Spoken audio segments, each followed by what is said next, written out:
u mundova t'ja dha Kosovës krejt trupin, e Zoti kishte pacaktuar veç dorën e djathtë me marrë për me. Sipas parimet e Islamit, të gjitha thirrjet e Zotit, vepra Muhamedit alayhis salam, thirrjet e tij. Për shembull, nëse hedhëm një vështrim në jetën e Muhamedit alayhis salatu wassalam, ardhja e Muhamedit në Medinë. Shumë është interesant me përcjell çka tha Muhamedi alayhis salam para se ta zbriste kamën e tij të bekuar në trollin e Medinës, para se të ndërtonte xhamin, madje para se ti pajtonte Eusin edhe Khazrejin, dy fise të mëdha që 1460 vite banë që në pajtu dhe kur ai pajtim nuk është ndërprej. Gjithmonë është kultivuar paqen në dashuri. Sot dhe afër 1500 vite prej tash. Çka tha Muhamedi alayhis salatu wassalam? Erdhi me paqe. Edhe çështja e parë tha, jep ju njerëzve buk. Jep ju njerëzve buk. Strehojeni njerëzit. Leni njerëzit jetojnë të lirë. Le të kënaqen njerëzit të mirësitë e Allahut. Po me dashur Allahu krejtëve na kish bë musliman. Po me dashur Allahu ati kof shumë fal, të gjithëve na kish bë të pagabueshëm. Allahu na kalon të lirë, madje ky diverzitet kulturor, etnik, madje edhe fetar, edhe në nivel besimeve tona, edhe brenda ombrellës të ummetit Muhamedit alayhis salatu wassalam, ne kemi mendime në të cilat patjetër se shkojnë kadera diverziteteve të ndryshme. Ti je ndryshe, unë jam ndryshe. Ai e kupton ndryshe, ky tjetri e percepton ndryshe. Mirë, po çka shumë është më rëndësi, ne duhet ta trajtojmë njëri tjetrin me paqe, me mirëkuptim, edhe të njëjtën kohë duke e respektu njëri tjetrin formën dhe mënyrën më të mirë të mundshme. Ju thirra në paqe, jepni njerëzve buk, madje tha Muhamedi alayhis salam, falne namazin dhe falenderoni Zotin atij kof shumë fal, për të mirat që ju ka dhuru, do të hyni në parajsin e Zotit me paqen e Zotit atij kof shumë fal. Shumë lehtë është më kon musliman. Po. E falenderojmë Allahun, derisa njeriu është besimtar i Zotit, edhe një musliman i mirë nuk ka çfarë pa qenë shqiptar i mirë.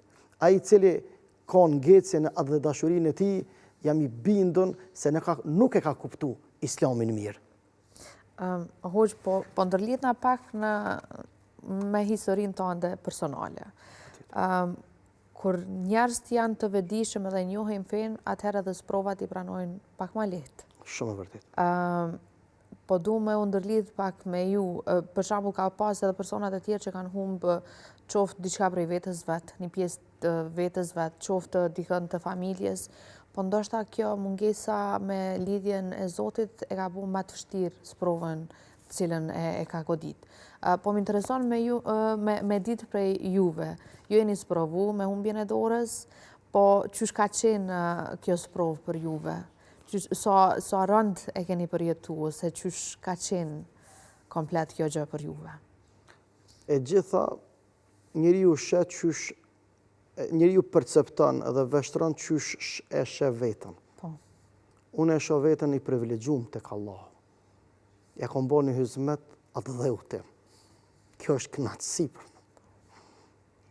Kjo nuk është mungesë.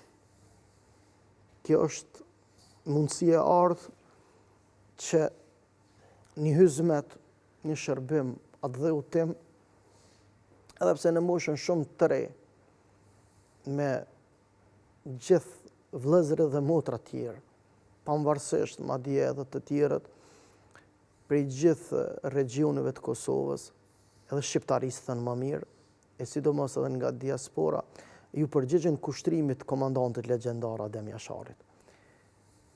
E ne deshti Zotit që t'jemi ajo gjenerata me fat, që t'jemi pjesë e një historie në të cilën do të krenohen gjenerata deri në ditën e Kiametit. Sikur ne sot që krenohemi me historinë e Ahmet Delis, me historinë e Azem Bejtës, me historinë e Shaban Polluzhës, me historinë e herojve dhe heroinave tona, deri në burrat më të lirisë që i pat familja Jasharin krye me Adem Jasharin. Shumë është interesant, unë e tham një fjali që e përmbledh krejt këto që kam pyete në një fjali.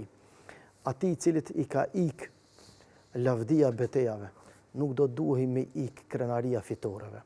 Sepse në krenarinë e fitoreve kemi hisët të gjithë. Si ata që përjetun, si kur jo që një gjeneratë shumë ma re se na, edhe gjithë ata bëjt dhe bia tona, e mbesa, e nipa, e inshallah stërmbesa, e stërnipa, deri në ditën e madhe të kataklizmës, do të krenohen me aktivitetin tonë. E une u mundova t'ja dha Kosovës krejt trupin, e Zoti kishtë pacaktuvesh dorën e djathtë, me marrë për mi.